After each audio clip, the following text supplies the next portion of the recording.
even when you have that strategy, all these feelings come up. Like, am I good enough? Am I worthy enough? Can I actually deliver on what I do? And most of the good-hearted entrepreneurs have those struggles because they want to do so good. And I really realized I want to live my life for the highest version of me. So that's my main priority, to always check in. Am I aligned with her? And am I making decisions with her in the back of my mind? Welcome back to Conscious CoCreators Live, the space for holistic facilitators, coaches, and holistic healers. Here we create a safe space for them to share their wisdom, their insights. And my name is Shani, joined here today by the lovely Uma. Good morning, good afternoon, and good evening. Hello, everyone, and welcoming our beautiful special guest of the day, Aimee. Breathwork coach and business coach, combining breathwork and business into her blissful offering. So thank you for joining us, Aimee. Thank you for having me. I'm super excited to be here. It's very different also to sit face to face and to have this space. So thank you for creating it. Appreciate it. And yeah, I feel like there's so many topics that we want to dive into today, and we've already spoken a few times in the past. And the thing that I get from just speaking to you is how much confidence you exude in who you are. And I feel like, was that something that you've always carried when it comes to your business, when it comes to your offer? And when do you feel like you were able to like really show that confidence in who you are and what you want to offer? Oh, I love that. Such a good feedback to hear as well. I would say I am not a shy person, but when I started my business, I actually was in a burnout. So at that time, I had zero energy, zero confidence, which already kind of says where confidence comes from, to have energy as well. And it is an energy. And so I started my business really from behind my computer and to really just learn and absorb all the knowledge. And in that time, my energy really came from passion because I really love marketing. And I started as a business coach. And I don't think a lot of people actually love marketing. So I had the fuel of passion. And that also, I think, shows confidence because people who are passionate, you can see it. You can see when they have the twinkle in their eyes when they're talking about something. And then I started to see I'm actually really good at it also because not a lot of people actually love it. And I also have a background in marketing, in business. I have a college degree, a master's in marketing as well. And the confidence, I would say, came really by actually knowing what I'm doing and actually having a strategy, structure, also hiring coaches who showed me, because just a college degree does not translate to being an entrepreneur. You have to go out there and do the things. So you get confident by actually doing the things. And I think that's the first level of confidence. That was when I started as a business coach. But when I started to integrate business breathwork to how I'm showing up in my business, it took it to a whole other level. And I think that's probably when you met me, when I was already doing the breathwork. Yes, exactly. And that's interesting that you say that the first level of confidence actually comes from being competent at something and feeling like, okay, I know what I'm doing and I know how to actually get results or help people. And you were passionate about marketing, which is quite rare. So how do you feel like you were able to transition from that into the breath work, and what actually made you want to go down the route of breath work for business? Yeah, so I would actually split those two up. I would start with passion as the first level of confidence, because you don't have to be skilled to be passionate. You just have to have that fire. And then the next step is be competent. And I would say with the competence, for me, it really came... The first 2 years I was helping Dutch yoga teachers with authentic marketing, and that was kind of my playground. And that's where I started to see how much value I could add for them and how much I enjoyed it. And I also saw, because I came from burnout, that the business model that they had was not really gonna last. Because as a yoga teacher especially, it really highlighted, okay, you're very relying on your body because you need to show up. And if you want to make money with yoga, most of the time a class, I think here in Ericeira, prices are higher here, but at the time in the Netherlands, on average, people would pay 7 to 10 euros for a class. And if you were lucky, you had 5 people showing up as the yoga teachers that I had in my space that I was guiding. And you have to do a lot of those classes to actually make a normal income from that. And also in the long run, it's not sustainable. So for me, I started to see all these things. I started to really see my clients and to get better by actually tuning into them. And I think that's also like a lot of people that I know are healers, are facilitators, and they do a lot of certificates and they work with people one-on-one. But if you really want to go deep with the clients, then you also need to do a bigger trajectory with them, because it makes you also a better facilitator and a better coach or whatever it is that you do. So I started to see that, and I started to see the business model, and I kind of ended up in the premium space, which is a space where I would say it's high end because you charge higher prices, but also you deliver higher quality. And the combination of that also pushes you to be a better version of you in your business and how you show up, because it's a challenge to actually make sure that you're able to charge premium prices, to stand by it, to be confident about that as well. And yeah, I think having those years of experience really showed me how much you need to work on your mindset. Also something that the burnout taught me, of course, because while starting my business, I was also working on myself a lot and healing myself a lot. But the first introduction to, okay, actually, it's not just strategy, is for me mindset. And that was just the surface of everything. Because as you know, with breathwork, it's not just mindset. You really change something in the body, in the subconscious. So those things came before the breathwork. And being in the premium space was really, it opens things up that you otherwise maybe would pass by, where you cannot really deny how you feel. When you're charging, for me, premium is between 2,000 and 10,000. And when you're charging an amount like that, you first of all need to have the strategy to make sure you have an offer that it makes sense that you're charging that.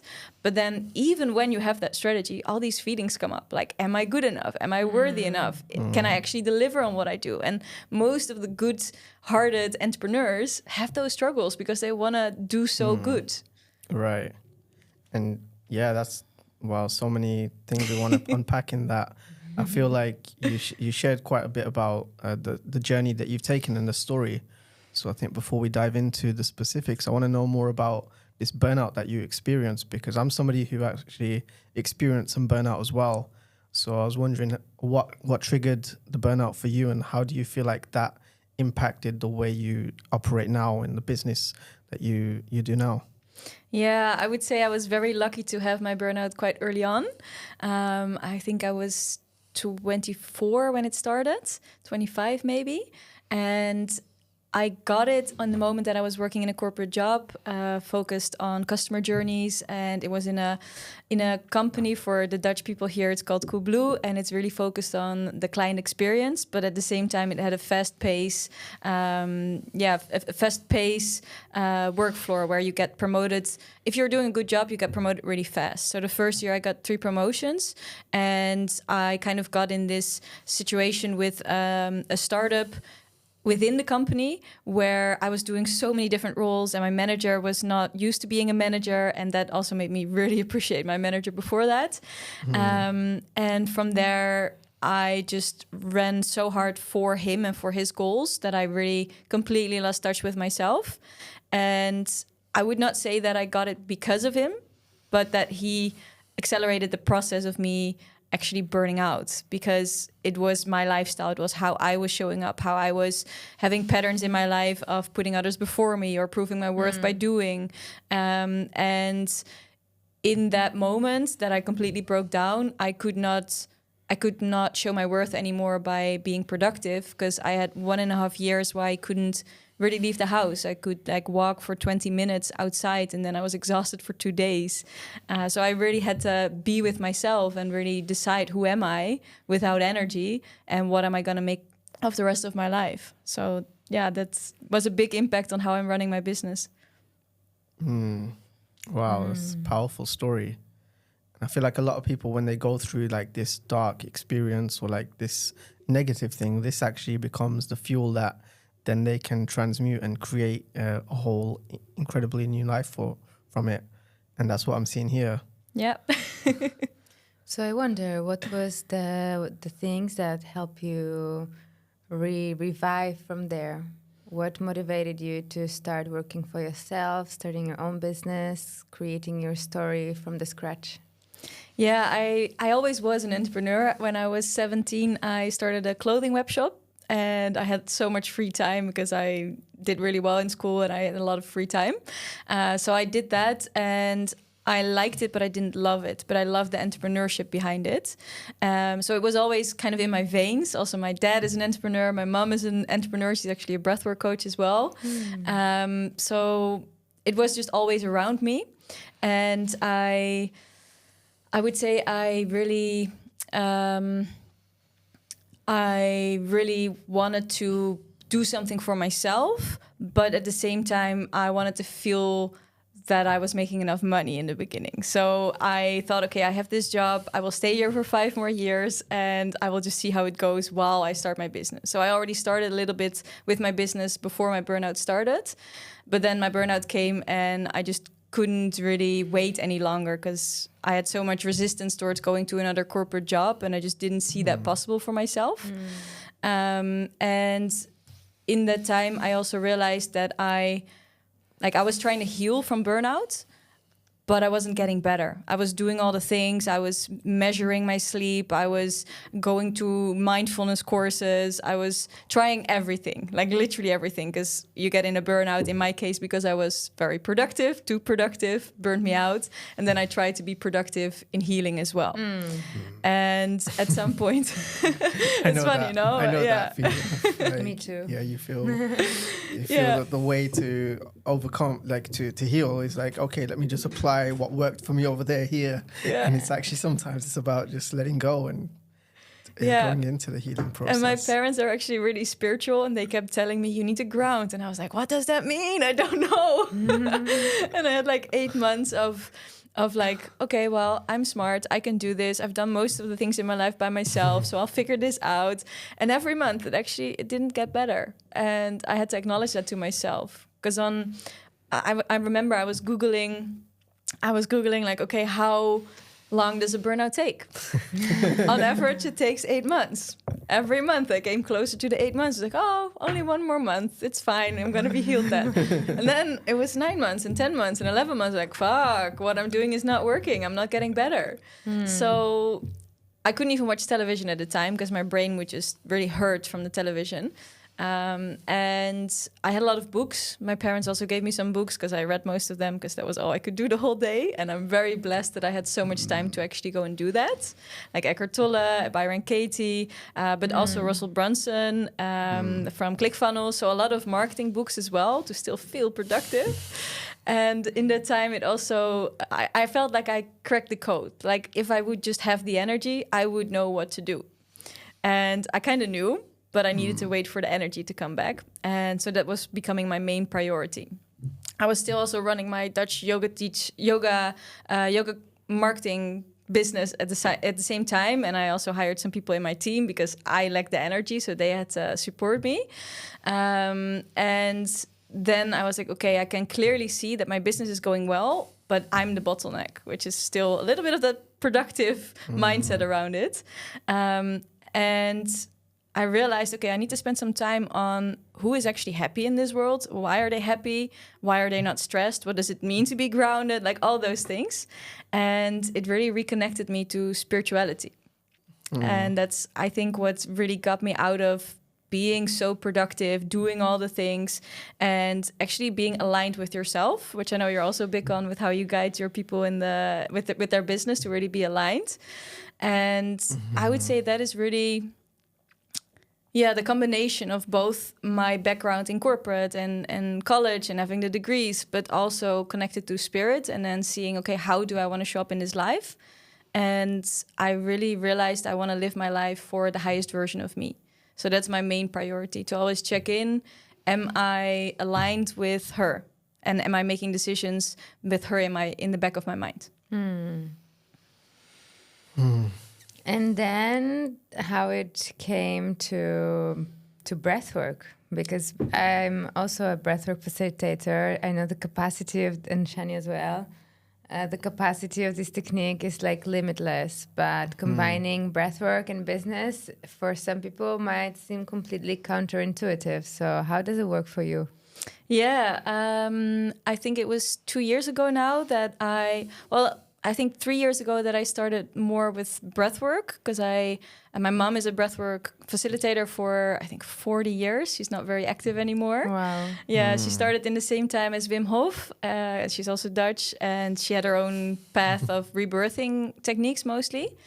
So in my burnout was actually the first time she really introduced it to me, because when I was growing up, for some reason, she never introduced breathwork to me, which is very interesting looking back at it as well.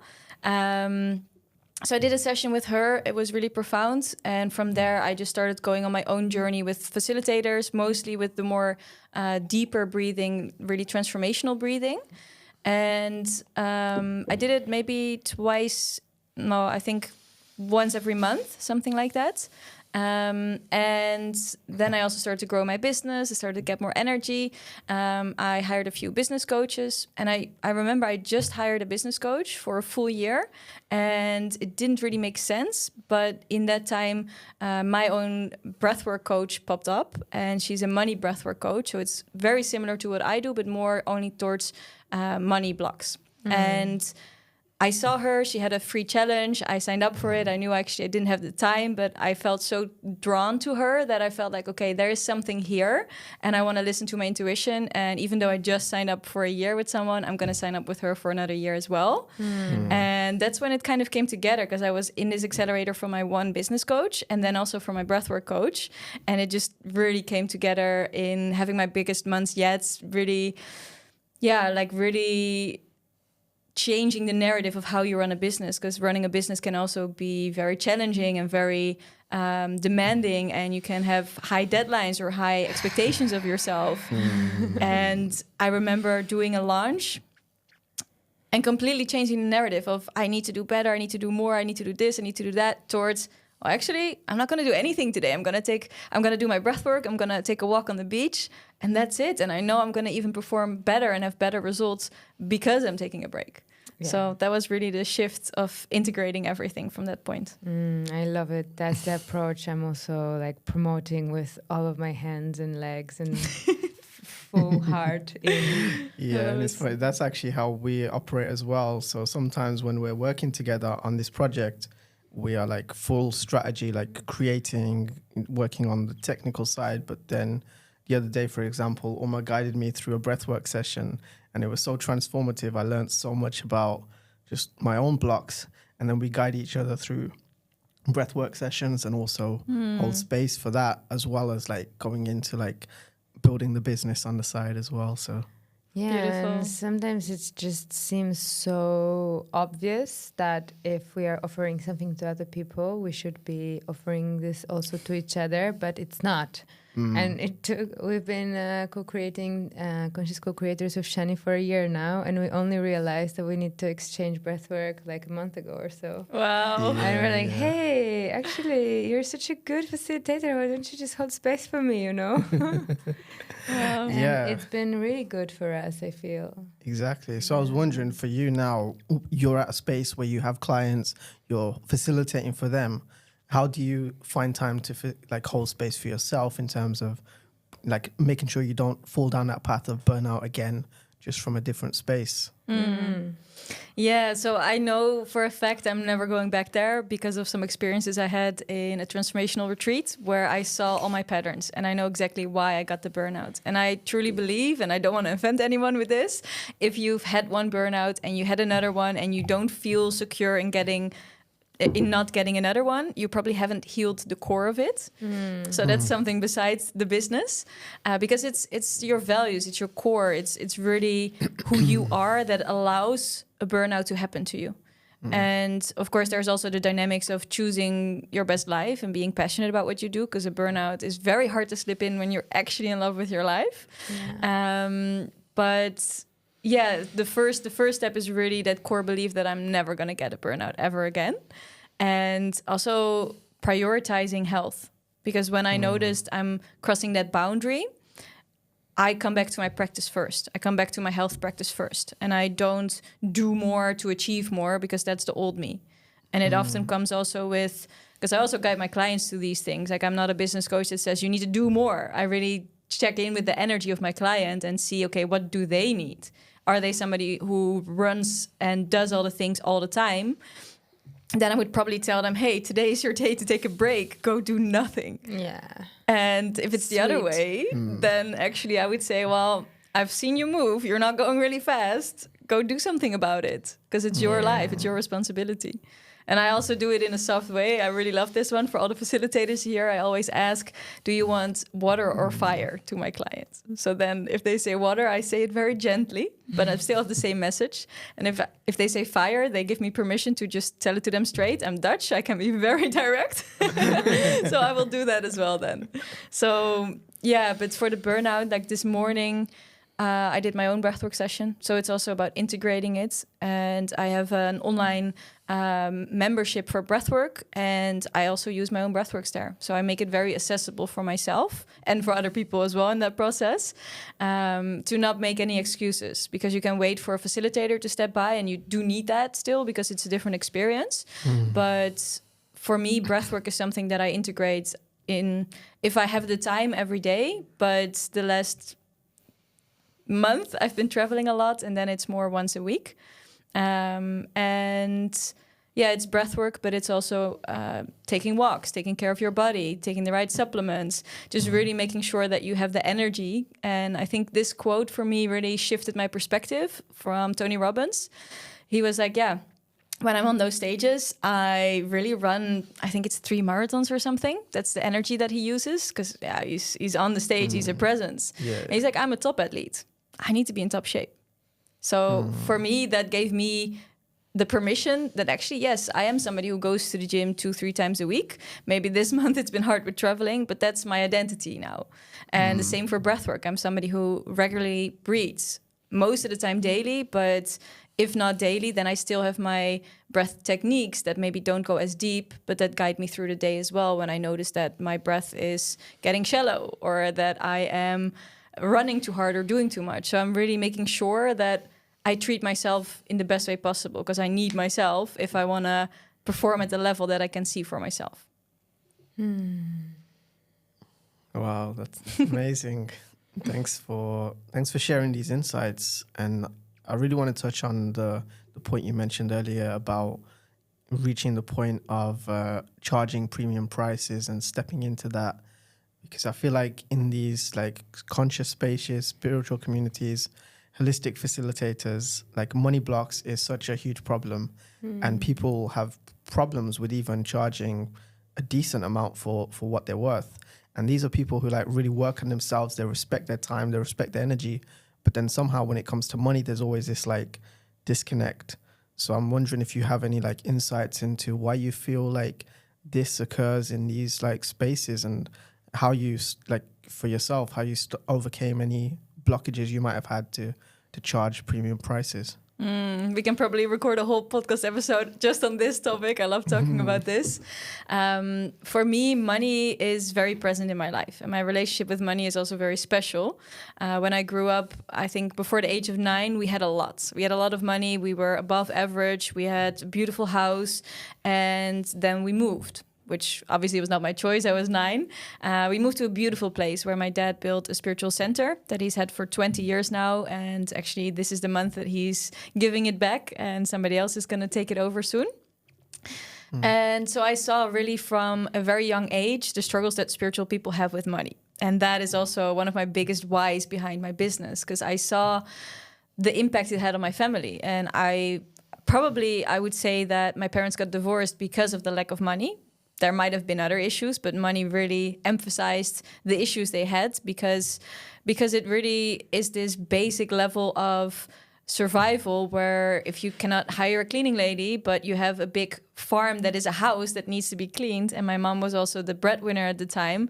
And she's also somebody that really cares about a clean house. Then there's going to be a lot of friction. And if you cannot do the same things as other people and you have to limit yourself in life, then you create a persona where you are less than other people, or you you don't get to have what other people have. So you tell these stories about yourself. And I think a lot of spiritual people kind of settle for an average or even below average life by not allowing money to support them in their lives. And I think that's also the thing, like money is really energy. And energy gets to support you, because if you want to create something, you do that with energy. The more energy you have, the more space you can take up, the more of your mission you can share, the more impact you can make. And I kind of like this idea of, there are a lot of spiritual people that say, oh wow, I manifested all of this without money. And they're really proud of that story. And for me, that is actually, I kind of compare it to when you have a football team and you have 11 players. And you're putting them in the field and you're betting all your whatever on them, money or whatever you want to bet on them. You're like, this is my team, they're going to win.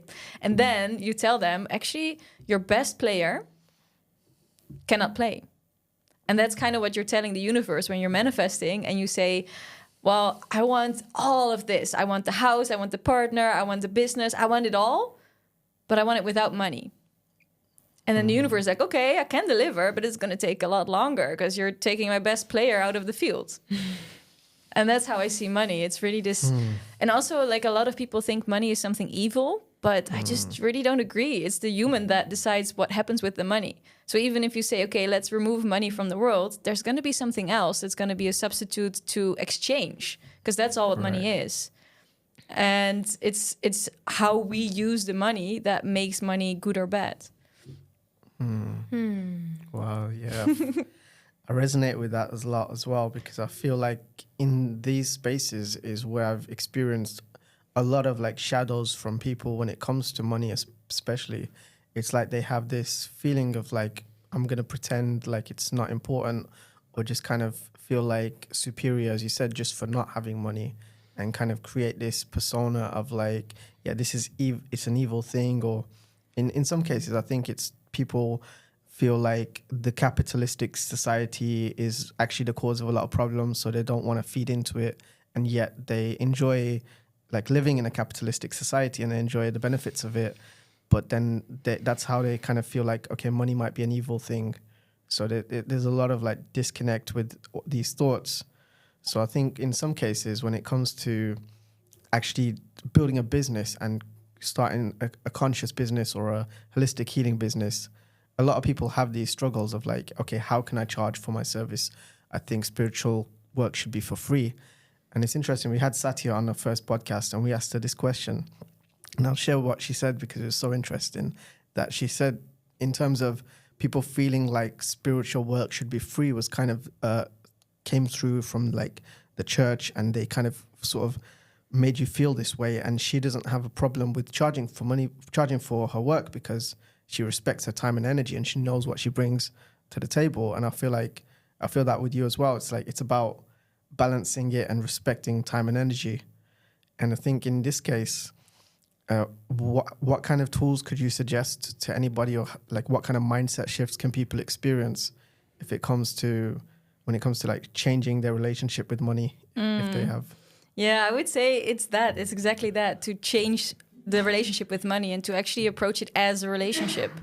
And if you look at money as something that you hate, but you want to get more clients because you want more money, because you want an income, because you want to live, you want to create something more of what you hate. So you're actually creating more hate. Right. And if you heal your relationship with money towards love, and you start loving money, and you call in more money with that energy, it feels a lot lighter and a lot happier. So that's the first shift, to actually really start loving money. And that's probably a big step for some people right now. So maybe just heal. Trigger alert. Heal it towards neutrality and then go from there. But if you see money as maybe a boyfriend or a girlfriend or whatever, how would you treat it then? But I feel like the problem is a lot of people grow up without money. So how can they love something they don't have? And they kind of resent people who have money then. Yeah. So then they're never going to love it, because they look at their life and they're like, okay, I don't have this thing that kind of stopping me from living my dream life. Yeah. And so they find it difficult to like feel that love to it. Yes, and then money is associated with power, and power is associated with politics, and politics is associated with manipulation. So money is associated with manipulation. And I would ask you if you have an opinion or an answer to why is it that spiritual people are by default disconnected from money?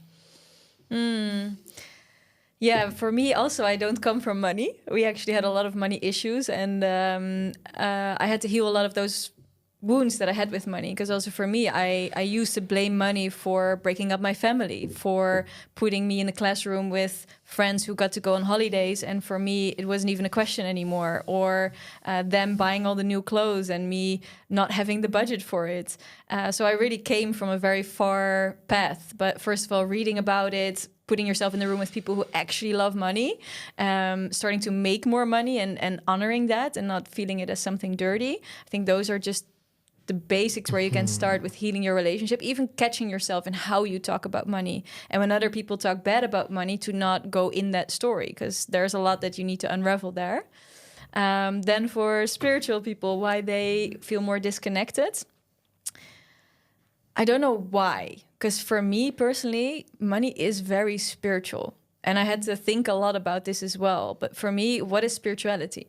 For me, it is really this energy field in the world that we're all connected to, that kind of carries us through this journey that we're on together. And the journey for me is about learning lessons.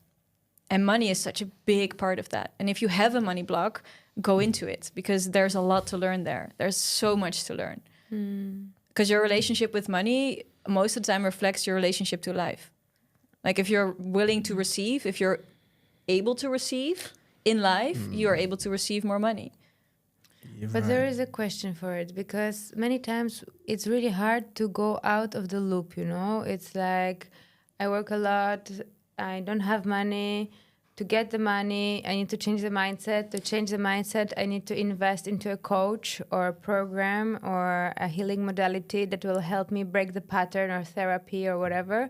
I don't have the money to invest in that, so I stay in the same place and I'm like in the circle of lacking. I think we're coming closer to why the spiritual people are disconnected from money, because I think a lot of things in the world right now that help us to make money are not spiritual. And that means that by saying, I don't want to make money, you put yourself a little bit out of the system, so you don't make the money. But they most often do that before they learn the skills to create money.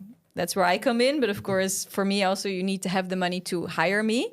And what I see works best, like there are so many people that want to hire a business coach because they are an entrepreneur, they're a healer, they are doing okay for themselves, but they're not doing fantastic.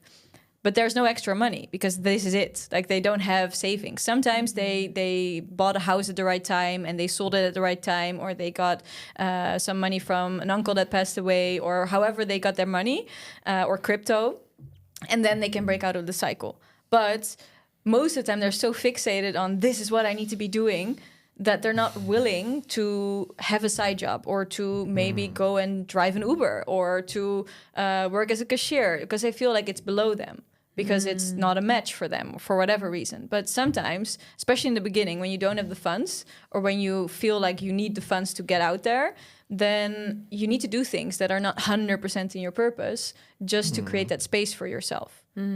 That's what I believe. I really believe it's this dance between masculine and feminine energy, and the masculine push in the beginning when you start your business is needed. And that can mean you can either invest a lot of time by researching free things and really putting yourself out there and practice and trial and error, which takes years sometimes, or you can hire somebody and collapse time. And it's always a choice. You don't have to have the money to hire someone. You can also invest the time, or you can create the money.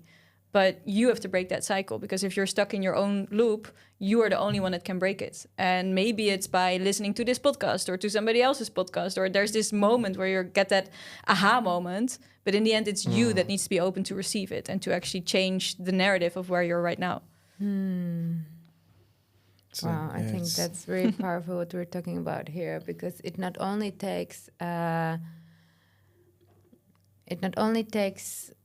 wanting, it takes actually the doing as well. So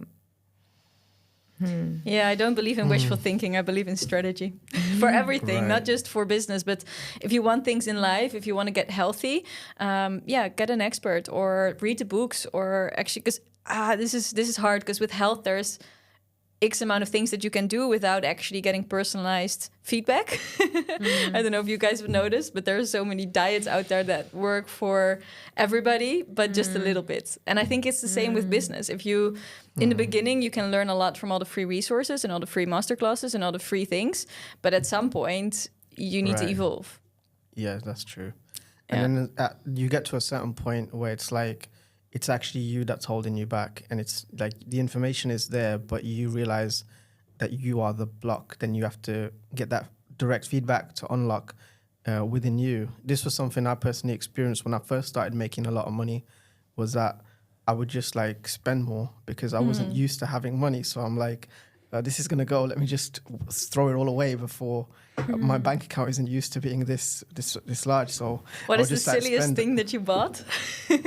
The silliest, I bought just loads of stupid things. Like, I recognize that, yeah. Like actually, when I was living in Lisbon, when I moved out my apartment, I literally gave away a full room of things because I was trying to sell it and nobody wanted to buy it at that price, and I had to move out. Do you have any carpets?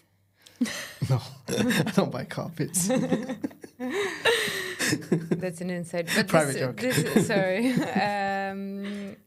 This reminds me a pattern that I also identified with myself. That's called money burns. So like whenever we come in owning big amounts of money, then we just spend it because the money burns. The money is something wrong. So whenever it comes, we have to... We call it lifestyle inflation. It's like as soon as your money goes up, the inflation of what you spend also goes up. Yeah. And it's like, is that something that you experienced of like, when you start to receive large amounts, like your nervous system is not used to it, and how do you kind of like actually accept the money when it arrives?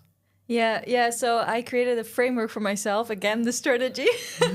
I identified, my brain really works well with structure and frameworks. I identified a framework for money and how it flows to you, and the 3 steps that money actually has in your life, which is it comes to you, you can receive it, and you can hold it, and you can spend it. So that's also to identify, where do you have the issue right now? Are you receiving enough money? Is it coming in? Are you spending too much money or not enough money, which can also be the case? And then the one in the middle, can you actually hold it? And I think that's where the money burning happens, because at some point I had, an exercise with one of my mindset coaches, and he said, okay, so you want to make 30K this month. And that was, I think, a year ago. I said, it's already 2 years ago. I said, I want to make 30K. But when I feel into that number, I feel a lot of resistance. So he said, okay, we're going to do an exercise. And he made me visualize somebody knocking on my door with 30,000 euros. And then what would I do? So I was there. I was like, fuck, I don't know if I can open the door. I don't even know. And then I was slowly opening the door, and it was like pouring in. And I felt so much shame for that. I couldn't give it a good space, that I just couldn't let it in and have like the place and the respect that it deserves.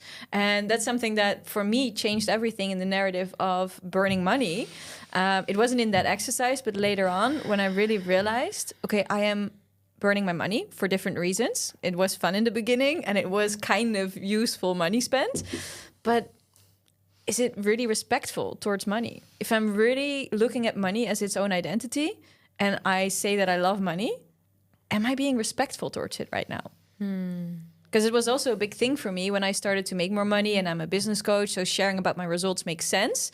And then I also have friends on social media that follow me, and I felt this, like I remember 1.5 years ago, I had my biggest month yet. I made, it was 36,000 euros in sales. And I wanted to celebrate because I wanted to honor money. But there was so much holding me back. There was so much that like, no, you cannot share this. People will not celebrate you. You will not celebrate you. And there were also some people that I had in mind that I knew were going to judge me when they saw that post. So it took me a while to make that post. And in that time, like I think it was 2 weeks, I need to recalibrate to a new level to actually accept that that was normal for me. And I did a lot of breathwork in that month. And still, there were things coming up. And when I posted that post, that reel about making that much money, I remember a really dear friend of mine coming to visit me, and I just posted it 5 minutes before he came in, and he came in and I was shaking. And I was like, fuck, I don't know why, but I think it's because I posted this and my whole nervous system is responding towards it. And that's when I also realized, okay, breathwork is the solution, because if you actually want to recalibrate your nervous system, you do that with breathwork. Yeah. I don't remember the question anymore, but but I have another one. No worries. We're rolling. So the question is, what other kind of money scarcity and money defense mechanism do you recognize in your clients? I think it's mostly before they hire me, or people that want to hire me but come up with all these stories of why they're not ready yet, why they don't have the money, why it's not for them, why it doesn't work in their niche, like all these limiting beliefs that don't serve them. They're just telling themselves stories, but what it really comes down to is that they're a little bit scared. And that they feel a lot of fear around actually stepping into their power. Because I think entrepreneurship is about that, and making more money is about that, to really take up more space in the world and to step into your power and to not play small anymore. Yeah, we work also a lot with that. That is true, yeah. And this is something that we notice in clients and potential clients, is that it's mostly like themselves not truly believing and seeing the path for themselves and believing that they can do it. And then the money excuse will come up as like, okay, I don't have money, but like I can share a little bit. For me, when I was at one of my lowest points in my life, I had like, I think like 500 euros to my account, and I had a call with a sales coach, and at the time I was going all in on my coaching, and this was like, it wasn't working. Like I was having a lot of calls, but I wasn't able to actually close somebody for a deal because they felt my desperation. And I was like sure that I needed sales coach and sales training, and his program was like over 6,000 euros, and I had no money. But I decided in that moment to invest in it, even though I had nothing. And for me, that was the catalyst to actually change everything in my life, and things started to shift, and like life just changed so dramatically after that for me. And I feel like I don't know if you experience it with people you work with, where when they like actually put energy and money into a direction, it becomes like a change and a catalyst for their life to transform and change for them, because money can be a great tool in that sense as well. 100%. And I also had a similar experience where there was a phase in my life where after healing from burnout, I felt so fucking worthy. And I felt like I didn't have to work anymore, and I was just enjoying life. But there was no money coming in because I was just enjoying life because I felt worthy by just being. And then I was also like, okay, this doesn't fully resonate because I also want to create things in this lifetime. So I want to get my motivation back. So I was looking in different directions. And I also found a business coach at the time that charged, I think it was also like 7,000, something like that. And my balance was going down. I still had the money, but I knew it was actually meant to go to tax. And I had it on my account. I was like, okay, I do want to invest it because I feel in every cell in my body that she's the person for me, and I don't want to make up any more excuses. This is it. But there is also a thin balance. Like, we are relatively young. We don't have families to support. We can make these gambles, but some people can't. And even people without families can't, because they need to feel safe. Because I've seen also clients investing, but actually then feeling suffocated by the investment that they made. And that's why I do more thorough checks now with my clients. Like, hey, are you actually ready? So I don't per se sell off on scarcity, but I sell based on internal motivation. Are they ready? Because that's the thing that you said. Sure, money can be a catalyst for that and to give you that all-in energy, like all or nothing right now, this is going to happen. But when you actually hire a coach from a place where life is good and things are going great and you have financial security, you have a side job that supports you, you don't need this to work right now, but you desire it to work and you desire it so badly, you can still create that all-in energy. And that's also what I do with my own high-vibe content method, where I'm actually guiding my audience through this whole journey of feeling empowered and ready and believing in themselves. And money can do that, but there's these two paradigms that I play with a lot. It's the energy of need and the energy of desire. And when you're in the energy of need, then there's still a lot of this needs to work or else, which can be amazing in the first year of business, but that should not be what continuously drives you. And when you can step into desire, it actually becomes this big play field, and you don't have that desperate energy anyway, because you do it because you desire it. And the truth for a lot of healers and a lot of spiritual and conscious entrepreneurs is that they don't have to be an entrepreneur. They just desire it. And when you start to see it from that point, a lot of the desperate energy already disappears and they can step into their power. Okay. So you spoke a little bit there about the method of like high vibe content and not going down the route of like trying to, like kind of bring people to a point of trying to sell to them and just the scarcity. Because I feel like for a lot of people who want to become entrepreneurs and want to like create something, their biggest blockage apart from money is actually sales. And this like this feeling that like sales is scammy or it's dirty. It's like they have this like weird relationship with that and marketing. So I wonder how do you feel about that, and how do you view sales? Yeah, so those are definitely the two blockages everybody has. It's the money and the sales blockage. And most of the time they have their expertise, their passion, whatever it is. But if you really want to be successful, it's these three ingredients. It's having your expertise, which most of the listeners probably have 2 or 3 certificates, have years of experience. They know what they're doing. Then they need to heal their relationship with sales, and they need to heal their relationship with money. And the order doesn't really matter, whatever resonates most. But for sales, for me, it's really simple. It's really about communicating. It's about figuring out, is what I have to offer for you what you actually need and what you desire? And are we a match for each other? And do you want to buy from me? And then it just comes down to basic communication skills. So it takes also away the pressure of, I don't want to be seen as salesy. Am I being too much? Am I being too loud? So there are all these limiting beliefs coming up again. But if you really look at sales for what it is, it's just explaining what you do and explaining why they need to hire you. That's interesting. To me, Shani said that I am too nice when it comes to sales calls. How do you feel about that? Well, that's missing some context. He said that I'm just too nice. Okay, so yeah, you can be like, I think sales is really about finding your own tone of voice. So it needs to feel authentic and not salesy. And there's a balance between being too nice, and I think actually being too nice is probably also lacking some strategy. Because sales is also a lot about leadership energy. And if you're not leading that person towards making a decision, and really watch my words here, I'm not saying lead them towards buying from you. I'm saying lead them towards making a decision, the best decision for them. Then, yeah, like that's what the whole sales call is about, to figuring out if you're a match. And also, if you actually want to work with them, it's not just about you tricking them, quote unquote, into a sale. It's really about making sure that it's a good fit. Because once you say yes to a client that is gonna drain your energy, it impacts your business and it changes your life. Like there can be one client that is so not aligned with you that just sucks out all the life, and then you cannot show up for your other clients anymore. So it's really this dance of like, who do I want to work with? How am I calling them in? And am I actually in the leadership energy to transform them into my offer, if it makes sense? Yeah. And frameworks and strategy also work very well with that, because you do need to have the skills. It's the same, like, would you expect a toddler to run a marathon? Probably not.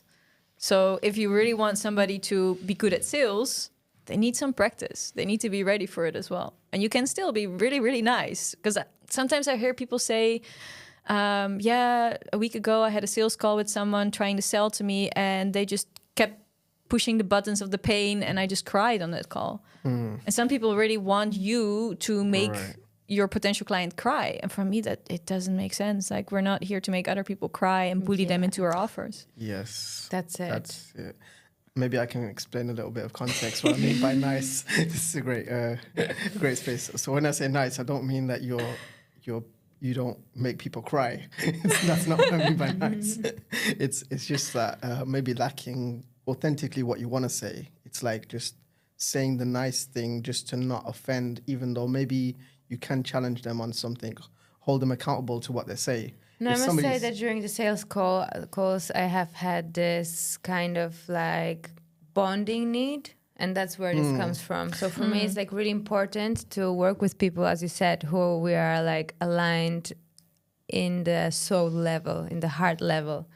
So I must have been having a conversation more from the point of being empathetic and like really feeling into the person, as opposed to actually showing them that they want to work with me in order to be in a better position. I was rather focusing on how great they are already. And then Shani came to tell me like, okay, this is a bit too nice, because you cannot just say that everything they do is perfect, because they need this, what you said, this kind of elevation.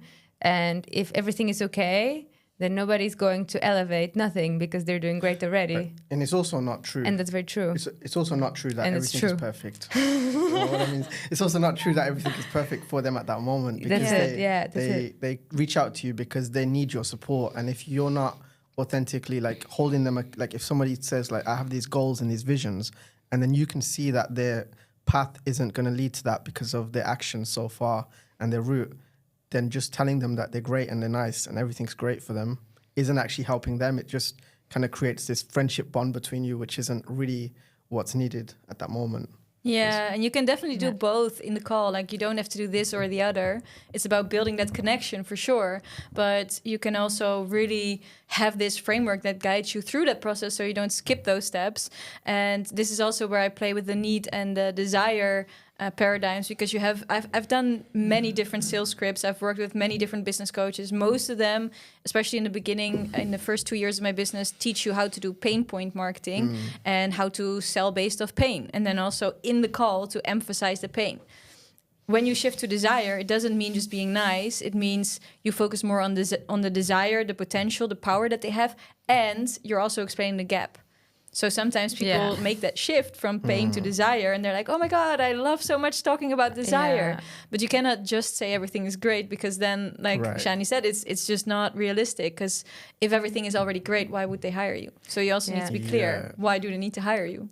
I think the gap is so important. It's about them actually realizing where they are and where they want to be. And there's like it's not the path that I'm currently on. It's like, if I can, that's why I made that decision to invest in that coach at that moment when I had no money, because I realized the path that I'm going on is actually not going to get me to my goal. Yeah. And this guy has all the tools, and he can help me actually shift my direction to go to the path of my goals. And then when you make that realization, then it becomes a no-brainer to want to work with someone, because you're like, okay, this person understands my problems. He has he wants to work with me, he wants to help me, and I feel a connection. And it's so obvious that I need this support. So then you can easily make that empowered decision to work with someone. Yeah, exactly. An empowered decision. And that's really what I see that sales is, because when you want to sell something to someone, people buy because they want to move away from pain or towards pleasure. I really focus on the pleasure. My business is called Pleasure and Selling Academy. And when you focus on pleasure, then your whole offer should also be around that. So you don't want to just offer something like maybe a 3-month breathwork program.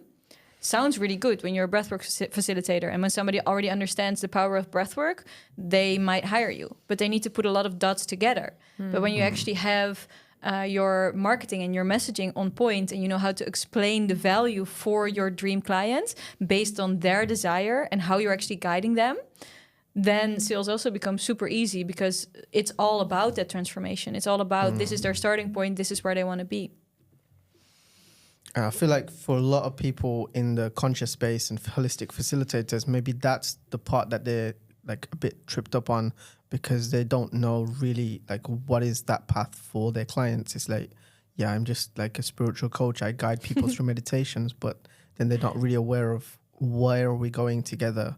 Why should somebody want to work with me? Yeah. So is that something you've experienced when working in this field? Yeah, that's exactly what I do for my clients. I really see their toolbox, and I help them put their toolbox into a transformational offer. And that's how you create a premium offer, because it's not about the tools. It's like when you have a leak in your house and there's water on the floor and you want somebody to clean it up. and to fix the problem. And you call a plumber, they show up, and instead of actually doing their job and helping you have a normal floor again, they pull out their toolbox and they're like, oh, I have this thing and I have this thing and I have this thing and here's a hammer. And you're like, I don't need a hammer. I don't want to see your toolbox. I want to get this transformation done. Yeah.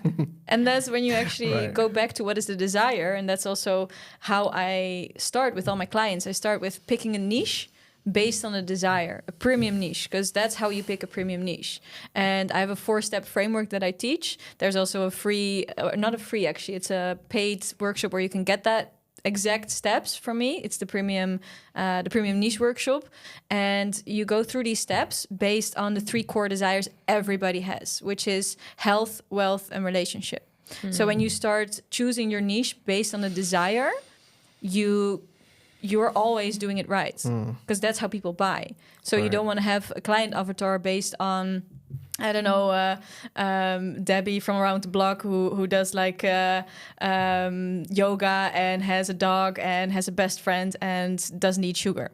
That's not a client of. That's not how you sell premium offers. That's how you really go into too much detail. Because when you create a premium offer based on a transformation, I don't care if you are. Well, it depends on the transformation. I don't care if you're a man, a woman, if you are between a certain age. If you want that specific transformation, and you resonate with me and you resonate with my method, then of course I want to help you. So it's not about the age or whatever, how most people identify their client avatar. It's really the transformation that makes your offer very desirable. And that's why my clients get responses like, oh my God, this offer is made for me. I really need this. Like, and still what I see with my clients when they work with me, we work on the offer, we create the transformation, we have market research strategies that help them find their first clients already. Every time when they're new to this, like not all my clients are new to this, some are already selling premium offers and just want to sell more. But when they start for the first time with premium offers, doesn't matter if they're in business for 5 years or 10 years or 1 year, they are so surprised. They're like, really? Like somebody thinks my price of 3,000 euros is low and they want to pay in full and they love my offer and it's made for them. And like, yeah, it's because you actually created an offer that people want, because they don't buy because you create something, they buy because they want something. Right. Yeah.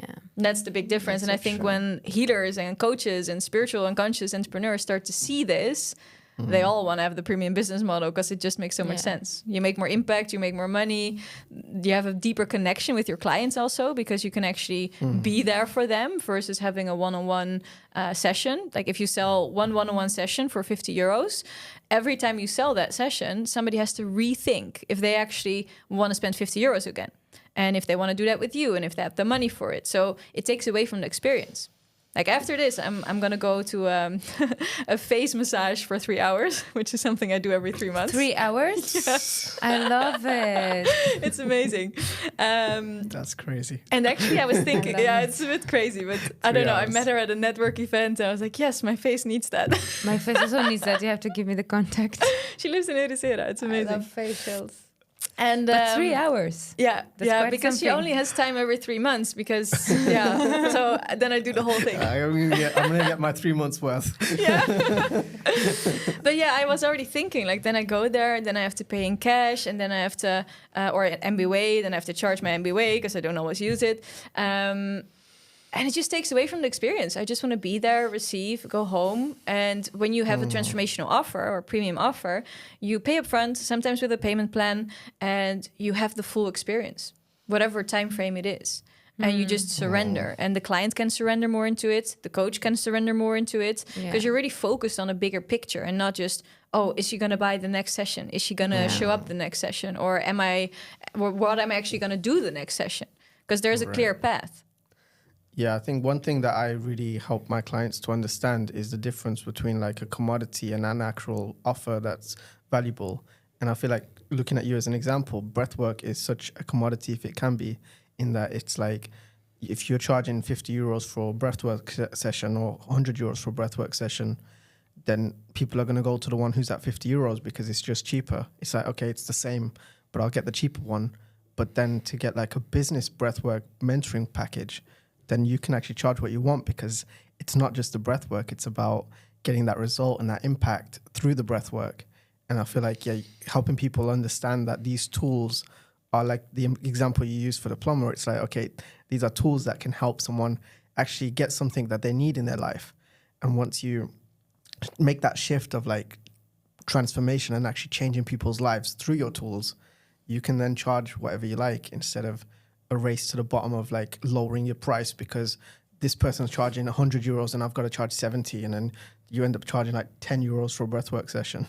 Yeah, exactly. Comparing on price is never sustainable. It's just not.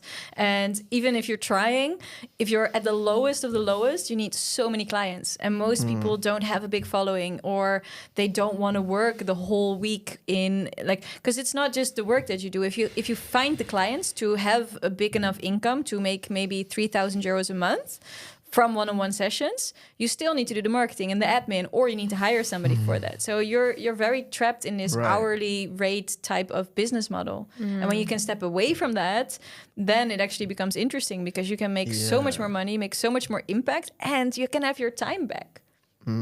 Which time becomes also more valuable the more money you make. Yeah, I want to touch on something else you mentioned about the difference between the pain point marketing versus what you're doing where it comes to more of the desire. So is that something that you consciously shifted away from and towards the pain, from the pain to the pleasure marketing, or did you have like experience with clients in the pain point marketing, and then like what was that journey for you? It was a little bit all of the above.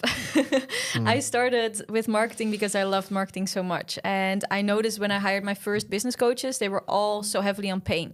And whenever I asked him, how can I sell more? They said, you need to dial it up with the pain. And it just didn't resonate. And every time I kind of like went on my own journey, there was even a moment where one of my coaches, who also already taught me about transformational, and all the coaches were really, really good. Pain point marketing does work. It just didn't really resonate with me as much. And my coach, she asked me, like, what is it that you do? I was like, well, I make people fall in love with sales. And she said, okay, well, that's too much. People don't love sales. Like, that's a step too far. You need to tune it down a bit.